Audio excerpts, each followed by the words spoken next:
Hey guys, what's up? It's your YouTuber Jay and welcome back to my channel. We talk about all things money, finance, and entrepreneurship. Guys, in today's video, we are going to be doing an update on the Chase Freedom Flex. So if you watched my video on how to apply for your very first credit card, you would know that I applied for the Chase Freedom Flex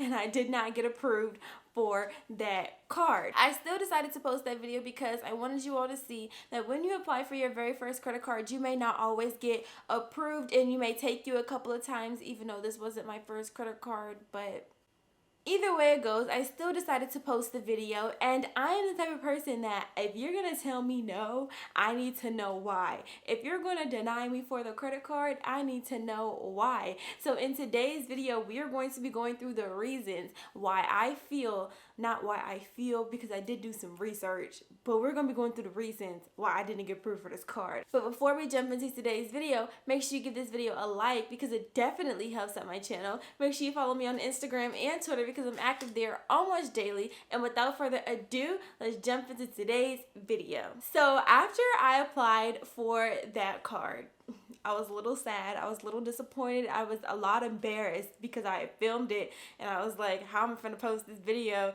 talking about how to apply for your first credit card? I didn't even get approved for the card. I'm embarrassed. I'm so scared.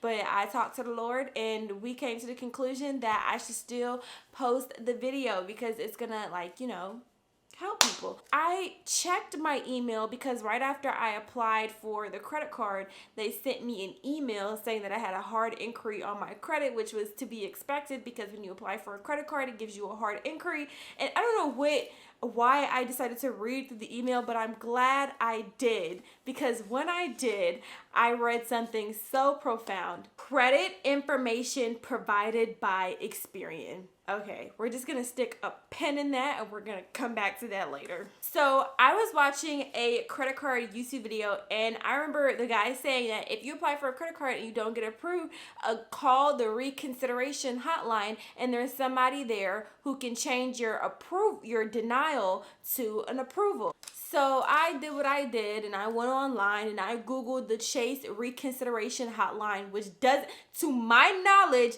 doesn't exist, okay? Because when you Google Chase reconsideration hotline, the number that pops up is the number for Chase credit card. Like if you have a credit card with Chase, like that hotline. But if you don't have a credit card with Chase, then you're just out of luck. So luckily I bank with Chase. So I called my bank, like I had an issue with my bank account and I just asked them when I got the person on the phone, can they transfer me to the reconsideration hotline? And they did. And so basically what I'm saying is if you Google Chase reconsideration number, the number that pops up is gonna they're gonna ask you to enter a credit card number. And I don't have a credit card with them. I'm on the phone with my bank and I'm trying to get them to transfer me to the reconsideration hotline, and while I'm on hold, I'm literally like rehearsing what I'm gonna say to this man. I'm gonna be like, I am a very responsible credit card user. I pay my credit cards off to zero balance almost every month. I have a credit card with the limit of $3,000 and $4,000. I think that I would be a great candidate for this card. I love the benefits of this card. I think I would get extensive use out of the 5% cashback benefits. Like, I am not playing, okay? I am pleading my case to this man, and none of that impressed him. So basically, what he did is he pulled my application and he started reading off to me the reasons as to why I wasn't going to get approved for this card. So remember when I said that the credit information was provided by Experian? So my relationship with Experian is not like my relationship with TransUnion and Equifax because I use Credit Karma to check my credit, and for whatever reason, Credit Karma doesn't report the Experian credit report on their app. So I just thought, you know, if Credit Karma is not talking about it, then obviously they're not that important, but apparently that's not the case. So when I realized that they pulled the Experian credit report, I went to go check my Experian credit score. and it was not good. It was not good, y'all. My Experian credit score was very bad. Okay, okay, I don't want to offend anybody, but in my definition, I mean, as to compared to what my other two credit scores are, my Experian credit score was not that good. It was a 644 at the time that I checked it. And I was like, well, that makes sense. That explains everything. So inside of the Experian app, they have all of the things that are helping your credit and hurting your credit. And so when he was reading off to me the reasons why they didn't approve me for the card, one of the reasons that he said was because I had too many open accounts. Like I owed too many people money. And basically, when you call the reconsideration hotline, they see everything on your credit. Like, they see your whole credit report.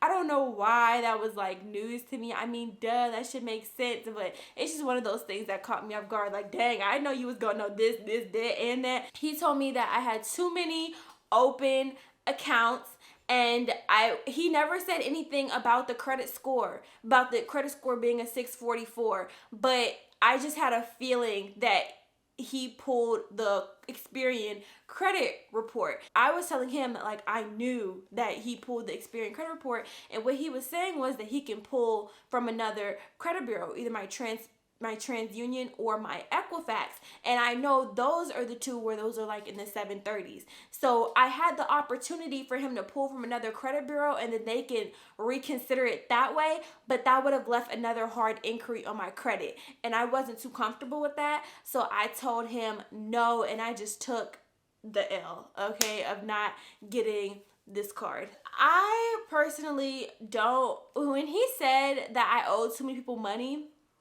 I was kind of confused because I really don't owe that many people money. I probably have about 3 open accounts. I have my student loans. In fact, let's look.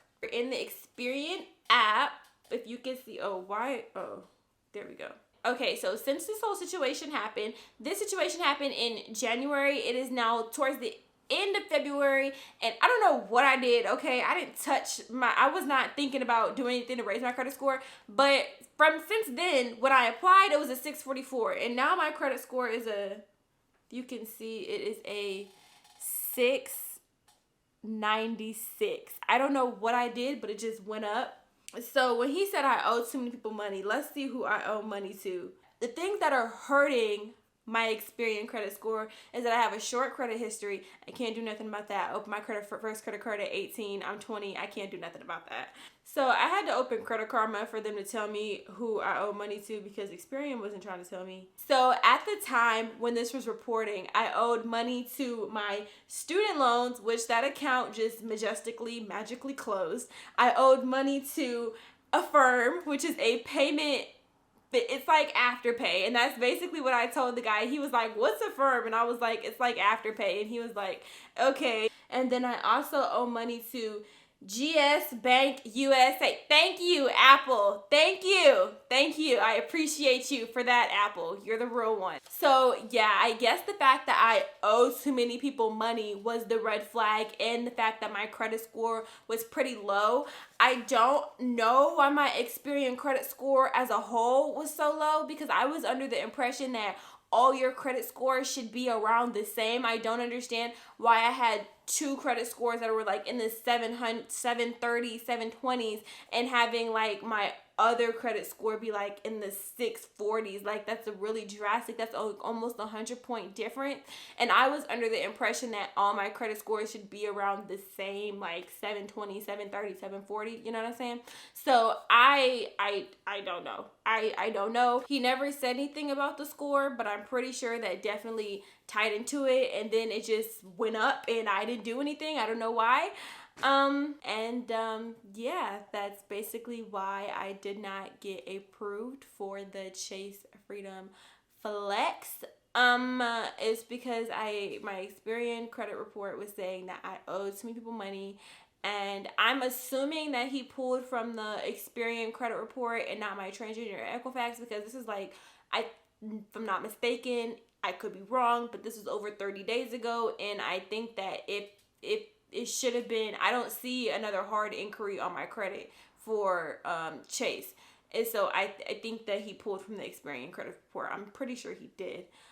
because it says credit information provided by Experian. My new goal is to build my Experian credit score up to 700 because that's not cute, boo. That's not cute for me to be having a credit score that's not in the 700s. You know, that's real cute. You know what I'm saying? So look at your Credit Karma and it says 700. You know what I'm saying? That's cute. And I like cute stuff. So my new goal is to build my Experian credit score up to 700. If you want to see a video on how I did it, it just went up 50 points, and I didn't do 50 points. Was that 50 points? 644 minus 696. Is that 50 points? I don't know. Do the math. But it just went up a lot, and I didn't do anything. So hopefully next month, you know, it can go up again. You know what I'm saying? So if you like this video, if you like these types of videos, these chit chat videos, I'm just telling you about my finances and just being like, look, I don't know, we'll see what happens. Make sure you give this video a like and tell me in the comments. Make sure you give this video a thumbs up because it definitely helps on my channel. Comment down below what credit card have you applied for and not got approved for. I would love to know. Make sure you subscribe because I'm chatting with you guys, okay? I'm being very open and transparent about my finances with you guys. So make sure you subscribe because who the hell else is going to do that? Make sure you like, comment, subscribe. In the meantime, stay strong because I love you. Bye, guys.